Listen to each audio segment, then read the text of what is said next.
Hoje nós vamos falar sobre alienação parental.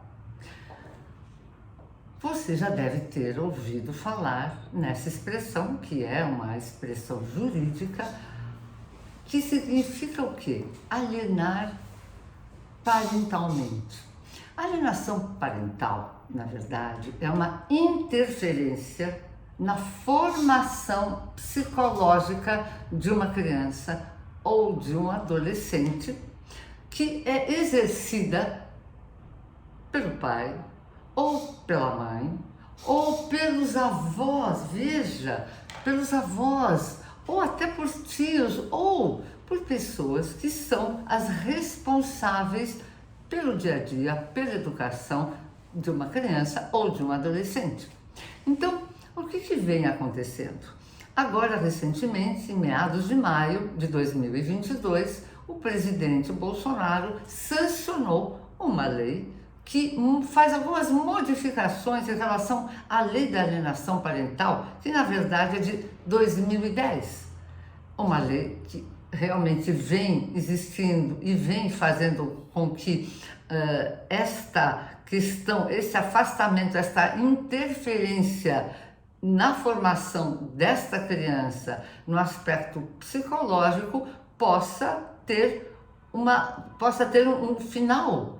Porque imaginem a dificuldade que uma criança terá quando um pai e uma mãe que estão separados, normalmente acontece desta forma, os pais estão divorciados, brigam constantemente e um ou outro, ou até os avós, eles começam a fazer, eu diria, um tipo de propaganda, uma propaganda negativa, deturpando ou um ou ao outro, e esta questão vai se tornando alguma coisa natural, normal, e a criança que não sabe o que fazer, imagina que ela começa a ouvir, por exemplo, de um pai que a mãe não cuida dele, que a mãe sai todos os dias e não dá atenção para o filho, ou ao contrário, o pai, ou a mãe no caso, dizendo que o pai não quer, não gosta mais dele, do filho, da filha,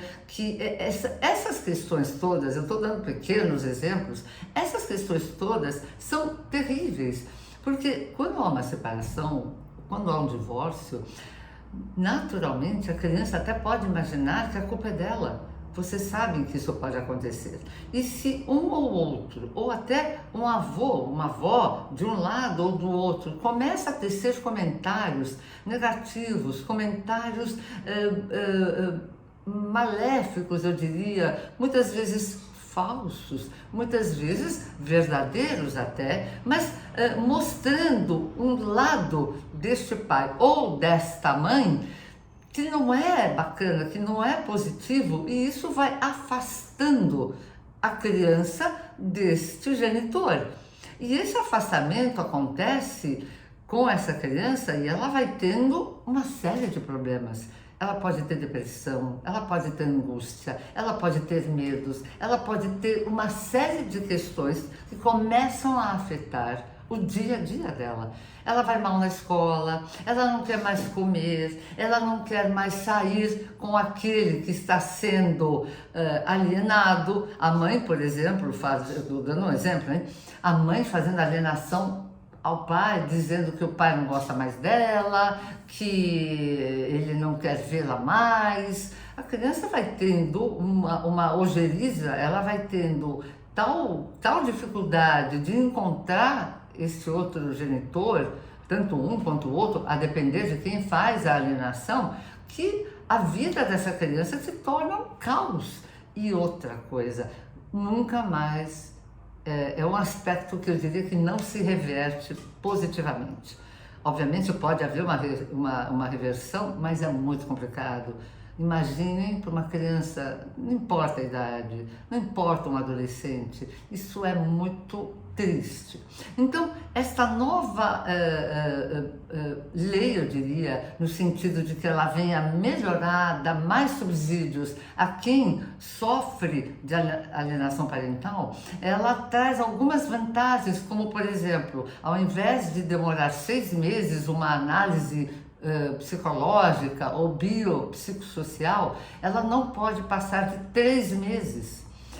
A criança pode ser ouvida. Normalmente a criança é ouvida dentro a depender da idade, evidentemente, ela é ouvida dentro do aspecto da psicologia, com psicólogos, com assistentes sociais, mas a depender da idade, e se for uma necessidade, a própria criança pode ser ouvida. Então, os trâmites atuais são mais céleres, eles são mais rápidos, eles vão dar uma resposta muito mais rápida. E lembrando uma coisa, aquele que exerce a alienação parental, ele acaba sofrendo uma série de,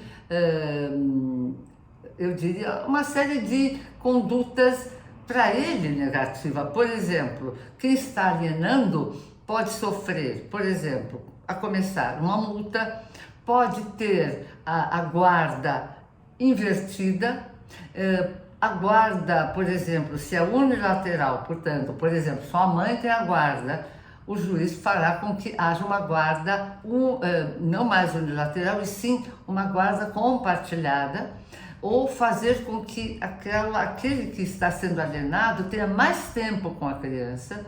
E se a coisa for tão difícil ou complicada, claro, há a possibilidade de o próprio juiz determinar uma terceira pessoa que estará normalmente em conjunto, ouvindo, permanecendo nas visitas, ou enfim, junto com a criança, para entender o que é que está acontecendo. Então, isto é positivo. O Instituto da Alienação Parental é alguma coisa muito séria e, finalmente, nós estamos tendo muito mais informações e mais possibilidade de participação, não só do poder público, como da sociedade como um todo.